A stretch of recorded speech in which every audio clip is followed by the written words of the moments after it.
Turbo granny इन लोगों को बताने लगती है कि ओकारू की बॉल से एकदम गोल्डन कलर में चमक रही होगी और तुम लोग उन्हें देखने के साथ ही उन्हें पहचान लोगे। जिस सब के चलते ओकारू और मोमो रात के समय उन सभी को ढूंढने लगते हैं, लेकिन काफी देर तक ढूंढने के बाद भी उन लोगों को कुछ नहीं मिलता। जिसके चलते टर्बो ग्रैनी बताने लगती है कि हो सकता है कि किसी और ने उन्हें उठा लिया हो, क्योंकि उनके अंदर काफी सारी लाइफ फोर्स भरी हुई है और उस सभी से बाकी की आत्माएं भी अट्रैक्ट होती है, क्योंकि आत्माओं को लगता है कि ज्यादा से ज्यादा लाइफ फोर्स वाली चीजें इकट्ठा करने से वो लोग जिंदा हो सकते हैं और इसीलिए वो इसी तरह की चीजें जमा करते रहते हैं। जिस पर मोमो कहने लगती है कि अगर हम लोगों को वो बॉल्स कभी नहीं मिली तो हमारा क्या होगा। जिस पर टर्बो ग्रैनी कहने लगती है कि इस चीज से मुझे वैसे भी कोई फर्क नहीं पड़ता। और टर्बो ग्रैनी की ये बात सुनने के साथ ही ओकारू और मोमो उसे मारने लगते हैं और मोमो बताने लगती है कि हम लोगों को घर जाकर कुछ नया प्लान बनाना चाहिए। और घर पर सैको कहने लगती है कि वो अपने जान पहचान के लोगों से उन बॉल्स के बारे में कुछ बात करेगी, लेकिन तब तक ओकारू को जरा सा संभल कर रहना होगा, क्योंकि अब टर्बो ग्रैनी की पावर्स उसी के अंदर है। और अगले दिन जब ओकारू अपने स्कूल जाता है तो उसकी क्लास के कुछ लौंडे उससे पूछने लगते हैं कि मोमो आखिर कैसी है।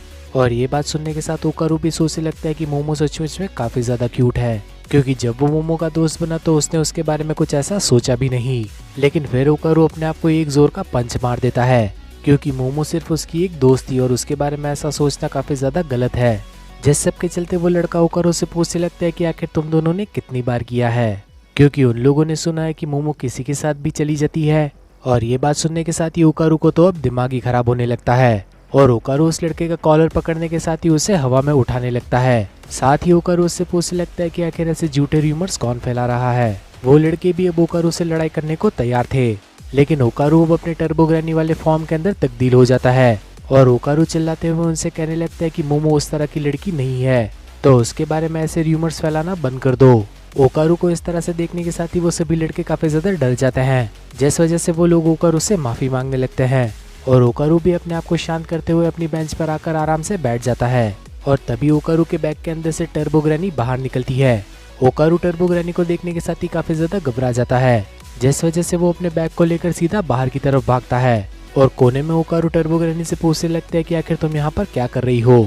और टर्बो ग्रैनी ओकारू से कहने लगती है कि सैको ने मुझसे कहा था कि मैं अब कहीं पर भी जा सकती हूँ। साथ ही टर्बो ग्रैनी ओकारू को बहकाने की भी कोशिश करने लगती है। टर्बो ग्रैनी ओकारू से कहने लगती है कि मुझे तुम्हारे शरीर के अंदर जाने दो और मैं पावर्स लेने के साथ ही फिर से बाहर आ जाऊंगी। लेकिन ओकारू भी इतना ज्यादा बेवकूफ नहीं था। ओकारू टर्बो ग्रैनी से कहने लगता है कि सबसे पहले मेरी बॉल्स वापस करो।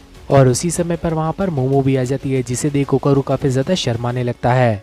ओकारू मोमो को देखकर इतना ज्यादा नर्वस हो चुका था कि वो वहाँ से भागने लगता है, जिस वजह से मोमो भी अब उसका पीछा करने लगती है। और टर्बो ग्रैनी बैग से कूदकर पूरा स्कूल घूमने लगती है। और कुछ देर बाद मोमो सोचने लगती है कि आखिर ओकारू उसे अवॉइड क्यों कर रहा है। और ओकारू की इन हरकतों की वजह से मोमो को काफी ज्यादा गुस्सा आ रहा था।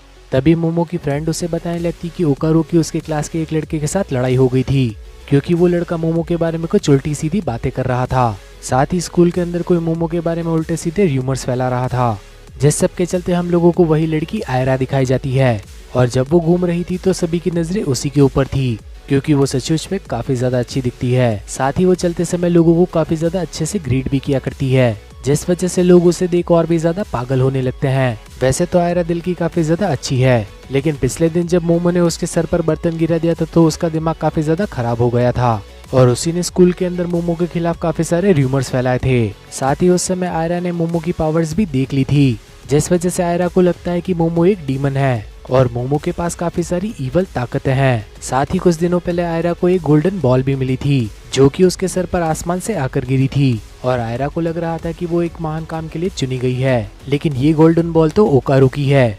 लेकिन आयरा को ऐसा लग रहा है कि उसे यहाँ पर डीमंस को खत्म करने के लिए भेजा गया है। दरअसल में आयरा रेलवे ट्रैक वाले ब्रिज के नीचे टहल रही थी और उसी समय साइको ने टर्बो ग्रैनी का एक्सोर्सिज्म किया और उसी समय पर वो बॉल सीधी जाकर आयरा के सर पर गिरी। साथ ही आयरा ने ट्रेन के ऊपर चमकती हुई ब्लू लाइट भी देखी थी और ये चीज देखने के साथ ही आयरा ने उस बॉल को अपने पास रख लिया। प्रेजेंट टाइम के अंदर आयरा ने अपनी दोस्तों से कुछ सामान मंगवाया था, जिसके अंदर एक होली बाइबल और एक क्रॉस था। और आयरा अपनी दोस्तों से भी कहने लगती है कि उसे दुनिया को बचाने के लिए चुना गया है, सिर्फ इसीलिए क्योंकि वो काफी ज्यादा अच्छी दिखती है। लेकिन आयरा की दोस्तों को उस पर ज्यादा विश्वास नहीं था। साथ ही आयरा को स्कूल के ग्राउंड के अंदर कोई दिखने लगता है। आयरा बताने लगती है कि वहाँ पर लाल कपड़ों में एक बूढ़ी औरत है, लेकिन उसकी दोस्तों को वहाँ पर कुछ भी नहीं दिखाई देता। आयरा कहने लगती है कि ये औरत जरूर मोमो के कल्ट वाली होगी, जिसे मुझ पर नजर रखने को भेजा गया है। और इस बात को कहते हुए आयरा जमीन पर बैठ जाती है। लेकिन तभी वहाँ पर कुछ लड़के आ जाते हैं जो कि आयरा से पूछने लगते हैं कि आखिर वो जमीन पर क्यों बैठी है। और आयरा उन्हें बताने लगती कि उसे काफी ज्यादा गर्मी लग रही थी। और आयरा अपने दोस्तों से कहने लगती कि स्कूल के बाद वो उनसे मिले। आयरा की ये सभी बातें टर्बो ग्रैनी ने भी छुपकर सुन ली थी। और कुछ देर बाद स्कूल की छत पर ये तीनों लोग ही बैठे हुए थे और ओकारू अभी तक मोमो से नजरें नहीं मिला पा रहा था। और मोमो के पूछने पर वो कहने लगता है कि मैं तो सिर्फ टर्बो ग्रैनी के ऊपर नजर रख रहा हूँ कि कहीं टर्बो ग्रैनी भाग ना जाए। जिस पर टर्बो ग्रैनी कहने लगती है कि आखिर तुम कौन सा मुझे रोक पाओगे। टर्बो ग्रैनी कहने लगती है कि वो स्कूल के अंदर ही बॉल्स को ढूंढ रही थी और उसने स्कूल के अंदर एक अजीब सी औरत को भी देखा है। और मोमो कहने लगती है कि आखिर वो बॉल स्कूल के अंदर कैसे होंगी। लेकिन ओकारू को भी ऐसा ही लग रहा था कि वो बॉल्स किसी इंसान के पास होगी, ना कि किसी भूत के पास, क्योंकि वो बॉल्स दिखने में पूरी तरह से सोने की तरह दिखती है। जिस पर टर्बो ग्रैनी कहने लगती है कि अगर किसी इंसान ने उसे उठा लिया तो उसकी स्पिरिचुअल पावर्स जाग जाएगी और फिर वो इंसान भी भूत और एनर्जीज को देख पाएगा। और अगर वो लोग भूतों को देख सकते हैं तो भूत भी उन्हें देख सकते हैं, जिस वजह से उन लोगों के ऊपर अटैक भी हो सकता है। और मोमो कहने लगती है कि ये बात तो तुम्हें हमें पहले बतानी चाहिए थी। साथ ही मोमो ये भी पूछती है कि आखिर वो भूत या औरत कौन है। और टर्बो ग्रैनी कहने लगती है कि स्कूल के बाद मैं तुम्हें उससे मिलवा दूंगी। और दूसरी तरफ आयरा सोच रही थी कि क्या सचमुच में वो मोमो को हरा भी पाएगी। और खिड़की से नीचे झांकने पर उसे फिर से वही औरत दिखाई देती है। और स्कूल की छुट्टी होने पर आयरा मोमो के पास जाकर उससे अकेले मिलने को कहने लगती है। लेकिन मोमो उससे अकेले में मिलना नहीं चाहती थी, लेकिन आयरा उससे रिक्वेस्ट करने लगती है। और मोमो भी उससे दुश्मनी नहीं बढ़ाना चाहती थी, जिस वजह से वो उससे मिलने के लिए मान जाती है।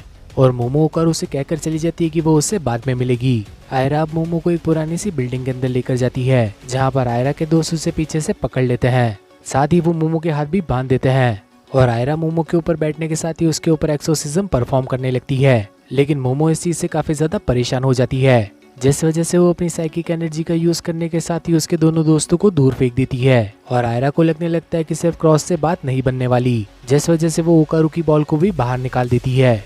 और मोमो उस बॉल को देखने के साथ ही समझ जाती है कि ये ओकारू की ही बॉल है। आयरा मोमो से कहने लगती है कि ये बॉल उसे ऊपर वाले ने दी है, लेकिन मोमो उसे बताने लगती है कि ये बॉल तो ओकारू की है। लेकिन आयरा मोमो की बात मानने को राजी ही नहीं थी। और तभी भागते हुए वहाँ पर ओकारू भी आ जाता है और मोमो ओकारू को बता देती है कि तुम्हारी बॉल इसी के पास है। साथ ही यही वो भूतिया औरत है जिसके बारे में टर्बो ग्रैनी हमसे बात कर रही थी। लेकिन ओकारू कहने लगता है कि ये वो भूतिया औरत नहीं है, बल्कि इसके ऊपर तो उस भूतिया औरत का अटैक होने वाला है।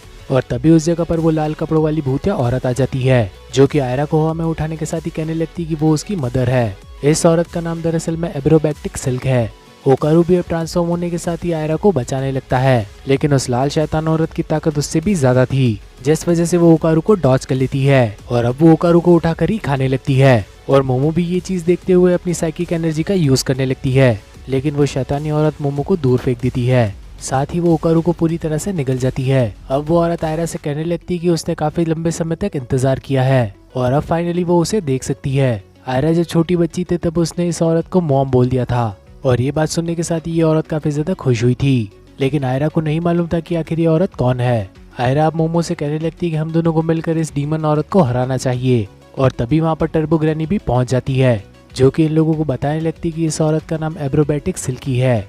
और आयरा जब उस औरत को मॉन्स्टर बोलती है तो वो उसे निगल जाती है, क्योंकि ये बात सुनने के साथ ही उसे काफी ज्यादा बुरा लगा था। साथ ही वो मोमो से कहने लगती कि उसी ने आयरा को बिगाड़ दिया है, जिस वजह से अब वो मोमो से लड़ाई करने को तैयार थी। और मोमो अब टर्बो ग्रैनी से मदद मांगने लगती है, लेकिन टर्बो ग्रैनी कहने लगती कि उसके पास जरा सी भी पावर नहीं है। वो औरत अब मोमो को अपने बालों से पकड़ लेती है, जिसके बाद वो मोमो से कहने लगती है कि मुझे मॉम बोलकर माफी मांग लो। लेकिन मोमो मना करने लगती है, जिस वजह से वो औरत उससे निगल जाती है। और अब उस औरत के सामने सिर्फ टर्बो ग्रैनी ही खड़ी हुई थी।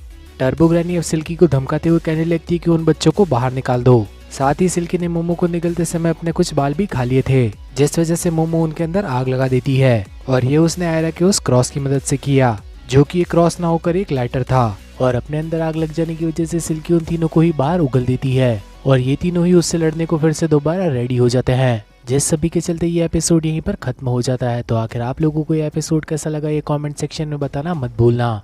और इस वीडियो को लाइक करने के साथ ही चैनल को भी सब्सक्राइब कर लेना, ताकि फ्यूचर में आने वाली वीडियोस की नोटिफिकेशन आप लोगों से मिस ना हो। तो अब मिलते हैं इसी टाइप की और किसी अमेजिंग वीडियो के अंदर। तब तक के लिए बाय एवरीवन।